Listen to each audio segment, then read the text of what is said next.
मूर्ख राजा और चतुर मंत्री। एक समय की बात है, दैत्य नाम की नगरी एक नदी किनारे बसी हुई थी। वहाँ का राजा बहुत ही मूर्ख और सनकी था। एक दिन राजा अपने मंत्री के साथ संध्या के समय नदी के किनारे टहल रहा था। तभी उसने मंत्री से पूछा, मंत्री बताओ, यह नदी किस दिशा की ओर और कहाँ बहकर जाती है? महाराज, यह पूर्व दिशा की ओर बहती है और पूर्व की ओर स्थित देशों में बहकर समुद्र में मिल जाती है। मंत्री ने उत्तर दिया। यह सुनकर राजा बोला, यह नदी हमारी है और इसका पानी भी हमारा है।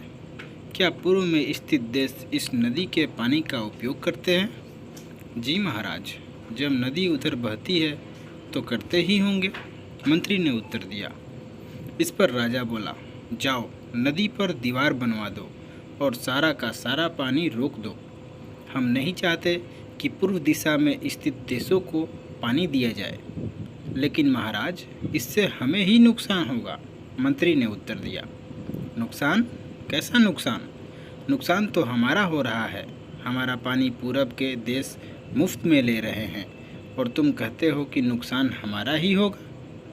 मेरी आज्ञा का शीघ्र से शीघ्र पालन करो, राजा गुस्से में बोला। मंत्री तुरंत कारीगरों को बुला लाया और नदी पर दीवार बनाने का काम शुरू करवा दिया। कुछ ही दिनों में दीवार बनकर तैयार हो गई।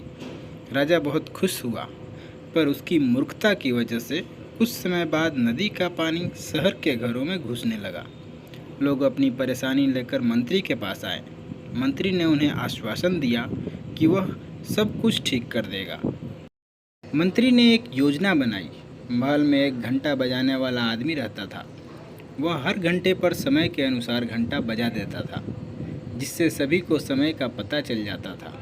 मंत्री ने उस आदमी को आदेश दिया कि वह आज रात को जितना समय हो उसका 2 गुना घंटा बजाए। आदमी ने ऐसा ही किया। जब रात के 3 बजे तो उसने 6 बार घंटा बजाया, जिसका अर्थ था कि सुबह के 6 बज गए हैं। घंटा बजते ही सभी लोग उठ गए। राजा भी उठ गया और बाहर आ गया। वहाँ पर मंत्री मौजूद था। राजा ने मंत्री से पूछा, मंत्री, अभी तक सुबह नहीं हुई है क्या? और सूरज अभी तक निकला क्यों नहीं है?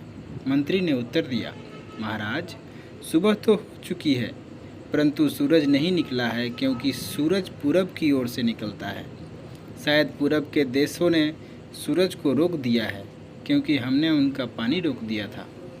इसलिए अब हमारे राज्य में कभी सूरज नहीं निकलेगा। राजा बहुत चिंतित हुआ और बोला, क्या अब कभी भी हमारे देश में सूरज नहीं निकलेगा? हम सब अंधकार में कैसे रहेंगे? इसका उपाय बताओ मंत्री। महाराज, यदि आप नदी का पानी छोड़ दे तो शायद वे भी सूरज छोड़ देंगे, मंत्री ने उत्तर दिया।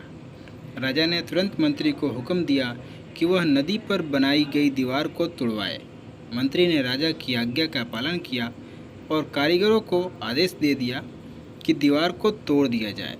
कारीगरों ने दीवार तोड़ दी और जैसे ही दीवार टूटी, सचमुच सूर्योदय का समय हो चुका था और दिव्यमान सूरज चारों तरफ अपनी लालिमा बिखेर रहा था। सूरज को उगता देख राजा बहुत खुश हुआ और मंत्री को इनाम दिया और कहा, तुम्हारी वजह से आज हम फिर सूरज को देख पाए हैं। अब हमारे राज्य में कभी अंधेरा नहीं रहेगा। मंत्री ने मासूम सा मुंह बनाकर जवाब दिया, महाराज, यह तो मेरा फ़र्ज था। तो दोस्तों, हमारी ये कहानी आपको अच्छी लगी तो हमारे वीडियो को लाइक और शेयर करें, और अगर आप हमारे चैनल पर नए हैं तो हमारे चैनल को सब्सक्राइब करके बेल आइकन दबाकर ऑल पे टैप करें, जिससे आपको हर वीडियो का नोटिफिकेशन मिलता रहेगा जो हम अपडेट करते हैं। Thank you for watching.